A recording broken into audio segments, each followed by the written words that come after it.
Chapter 10 Celebrity on the Prowl. If I had had the sense then to put our packages in the trunk and drive us home, we'd have both been saved from anguish. But no, I wanted the man of my dreams to learn how to clean his teeth, and of course, he had to have his own brush. Mouthwash too. We also needed to get shaving supplies. There are 3 drugstores within a half mile of my flat. I picked the one with free parking in the supermarket lot next door. It's amazing how much Walgreens manages to squeeze into a small space.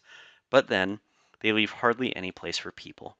Shadow and I squeezed and pardoned me our way down the narrow aisles to the shavers and razors in the back corner. "What are these for?" Sam asked, turning one over in his hands. "Well, you've probably noticed that most men have bare faces, just skin, no hair, no whiskers even," I added, unable to resist. "In order to look that way, they shave the hair off as it grows out." "Shave." "With a razor," I said, demonstrating. "It's very sharp. It cuts the hair off right where it comes out of the skin." "Do they do this often?" he asked, looking a bit pale. "Pretty much every day," I said, starting to compare prices and features. "Is it important to you that I should do this? Even the whiskers?" Shadow's whiskers had been particularly thick and wide, several inches, and apparently he'd been quite attached to them. I looked up at him and saw his concern, and then I saw a potential disguise. A mustache would certainly distract people from seeing a movie star where there was none. "Maybe not the whiskers, then," I agreed, taking the best shaver and a packet of blades. "Okay, now all we need is a toothbrush and we can go home." I took him by the hand and headed toward the aisle where the dental supplies were found, squeezing past a rather large woman who was looking at foot powder. "Wow," I heard my companion say, and suddenly I was being tugged backward. "Come on, Sam, we're not browsing." The face that I turned to see was quite a sight, flushed with color, eyes wide, surprised and excited all at once. "That woman," he said, fortunately speaking in a relatively quiet tone. "She's in heat. I had forgotten that human women could be in heat, like cats." Wow! Shots fired. "Yes, well, it's not called that, and anyway, it's not something we should talk about right now," I said. "And right here." Confident that I had made my point, I turned up the aisle. "It won't take a minute to grab a toothbrush. I don't suppose they'll have something in black." To my surprise, they did. "Look, Sam, your favorite color," I said, turning back to where I thought he would be standing. The man of my dreams was nowhere in sight. The large woman had disappeared too, and for a frantic moment I worried that I might find them together in some corner, doing whatever it is cats do. The reality wasn't much better. I started walking the width of the store, looking down the aisles, hoping for a glimpse of Sam, and I got quite a few glimpses before I caught up with him. He was walking up to all the women, sniffing so loud I could hear him 20 feet away, then moving on. As he did this, the expression on his face got wilder and wilder. I might never have caught him, except that he followed someone into the perfume department, and the competing scents seemed to put him off. "You can't behave like this," I said harshly. "You'll have to wait outside." "Half of them are in heat," he said, with something approaching awe. "Oh, for God's sake," I said. "You have to calm down." Then I saw the senselessness of any effort to reason with him.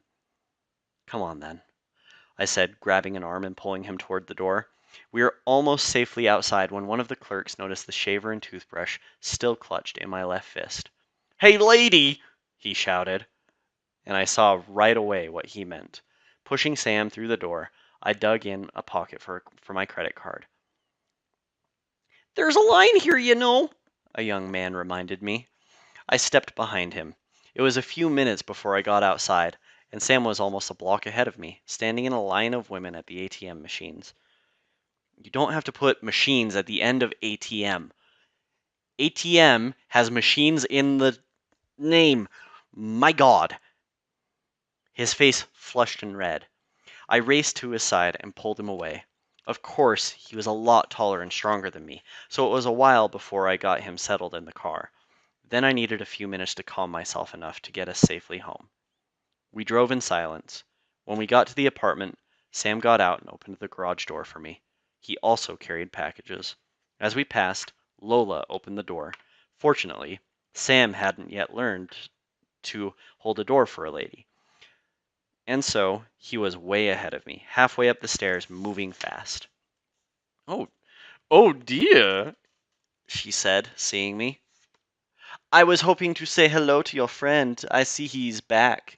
I'm so happy for you." I tried to smile. "Yes, me too," I said, but I wasn't happy at all. "Well, have a nice evening," she said, winking. "Yes, thanks." I moved quickly through the door and up the stairs, letting it slam behind me. I was overloaded with packages now, and they fell in a tumble at the top of the stairs. "I wouldn't mind some help with these," I said, stumbling around them and into the living room. "After all, they're your things." Sam was standing by the far window overlooking the park, holding the scratching post in both hands, pumping it like a barbell. "What are you doing with that?" "It usually helps me when I'm angry." "You're angry?" I said. "I don't know why." He tossed the post down so hard it bounced. "Don't take it out on the floor," I said. "I'm obviously the one you have a problem with. Surely we can discuss this like grown-up people." He whirled on me. "That's exactly the problem. You treat me like a child, dragging me out of stores. You gave me more respect when I was a cat." "When you were a cat, you behaved with more dignity," I retorted. "I never found you chasing women all over the drugstore, sniffing at their skirts." "When I was a cat, you never let me go to the store," he replied.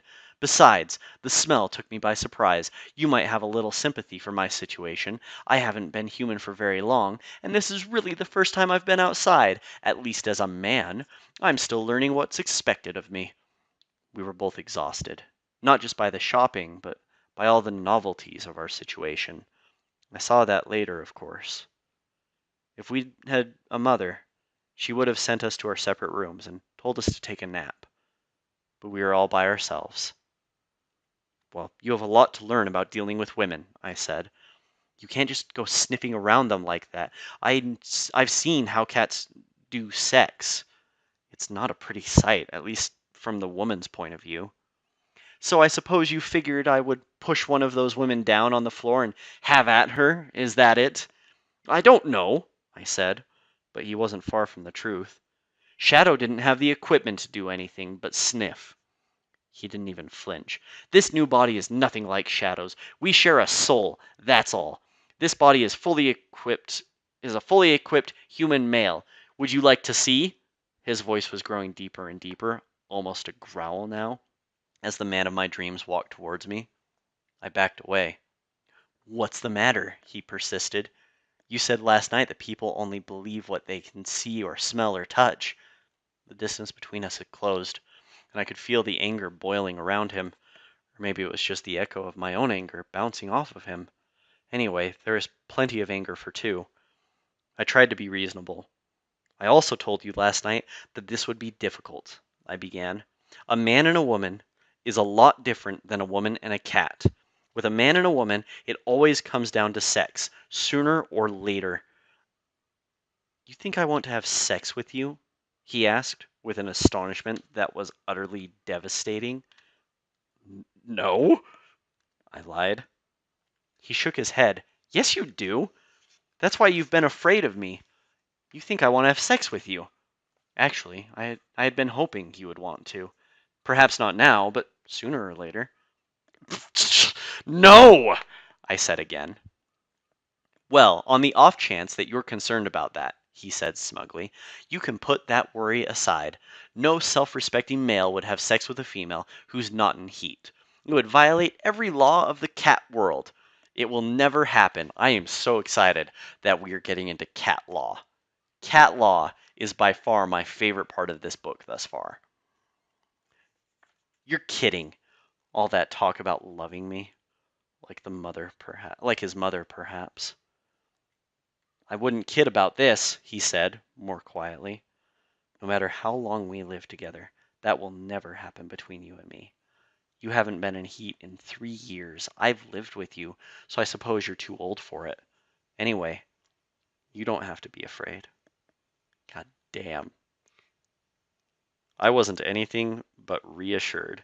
He was finding all of my buttons and leaning on them hard. As I passed into my 40s, I had discovered that I was quickly growing too old to interest most men under 70. One lover had informed me, after nearly a year of weekly sleepovers, that he was going to find someone to start a family with, but we could still visit from time to time. He was nearly 60, for heaven's sake. I'm too old for anything, I said, except maybe Olympic figure skating. But I'll tell you this, I'm pretty particular about who I get naked with, and you would never qualify. Why, if you didn't look exactly like the actor, I wouldn't have even bothered with you at all. Putting up with this nonsense after you being a cat, about your being a cat, I should have my head examined. Humans, he said. All the stories are true. You're obsessed with sex. You have no sense of the proper order of things. Oh, cut the act. I've had enough. All right, he said. I'll cut the act. Whatever you like. He stalked off towards the bedroom. The door slammed. There was some banging around, and then quiet. Which left me bristling with anger and frustration. Wow, okay. So they are using a fragmented sentence at the beginning of a section break, referencing the previous section. My God, this book needs an editor. If I'd been a cat, the hair along my spine would have been standing on end, and my tail would have been fully bushed. It took me a few minutes to calm down to the point where I could examine my injuries. And then, of all things, I thought about Shadow. When I first brought him home from the SPCA, he seemed like the sweetest little cat anyone could ever know. He used the litter box. He slept quietly at the foot of my bed. He didn't beg for supper until I started to open the can. He did all of his scratching on the post provided, never on my couch or carpets. Of course, I understood a cat's rationale for this. One slip and he might end up back at the SPCA. And even in San Francisco, where shelters for homeless animals are the envy of homeless people, that's not the best future. About 2 weeks into this perfect cat routine, just about the time I was worried that Shadow would be too boring for me, he began to have what I called fits of skittishness. He might be settled comfortably on my lap, or we might be playing on the floor, or worst of all, I might be carrying him over my shoulder like a baby.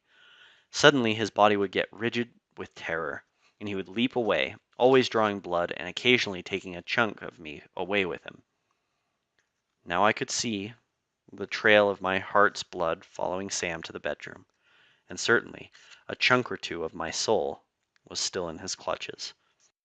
This exchange between us was perhaps the most convincing evidence I had so far that this man was indeed Shadow. It will never happen between you and me. I suppose you're too old for it. It was hard to imagine two more hurtful statements coming from him, coming from anyone.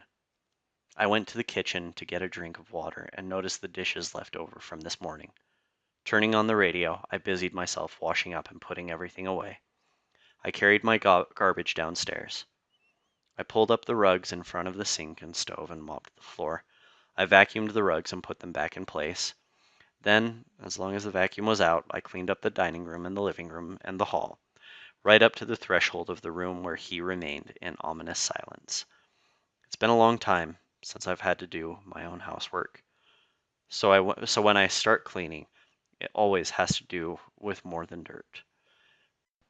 Preoccupied with my chores, my mind cruises out of gear. But finally, I ran out of energy. I put on water for tea and then remembered a beverage that might be more therapeutic under the circumstances. Rooting around in a bottom cupboard, behind the olive oil and vinegars of various flavors, I found an old bottle of scotch, still more than half filled. I pulled it out, put a few ice cubes in a glass, and covered them with liquor. If I was going to drink, my father had always said, it had better be scotch. I had never much cared for it, but tonight it didn't taste half bad. I put a log on the grate, lit it, and stretched out on the sofa with my drink. The bedroom was still quiet. Less than 24 hours earlier, I had thought I might be falling in love, and here I was, my ego in shreds. If he wasn't my former cat, this man was so far over the edge of sanity he could never be pulled back. And if he was my former cat, well, the idea of it still made me a little queasy. Having the kind of feelings I had for a cat would have to be some sort of perversion, even if he did look like a man. I finished my drink. Clearly, there was no way we could go on with this. And then I thought of his face at lunch, wrinkling his nose at the champagne, relishing the tuna with the blood still in it, licking melted ice cream off his lips, embracing me, kissing me on the street. We'd had such a lovely day until he started chasing after other women. What had he said? He hadn't had much time to figure out what was expected of him as a man. This was certainly true. If you bought the premise that he was a former cat, perhaps we should talk. Putting down the glass, I tiptoed into the hall and knocked at the bedroom door. There was no answer, and the lights were out. Sam? I called softly, and then a bit louder. Shadow? The silence was undisturbed. Thinking he might have fallen asleep, I gently pushed open the door. The bed covers looked untouched, and I didn't see Sam anywhere. I flicked on the light, then tried the walk-in closet. I found Shadow there, curled up on his back, with his back to me, on a shopping bag full of clothes destined for Goodwill. I felt the pain of it in my chest. Determined now to know the truth, I checked the doors front and back. The chain was still on both of them, a feat no man could manage from the outside. The man was gone. The cat was back.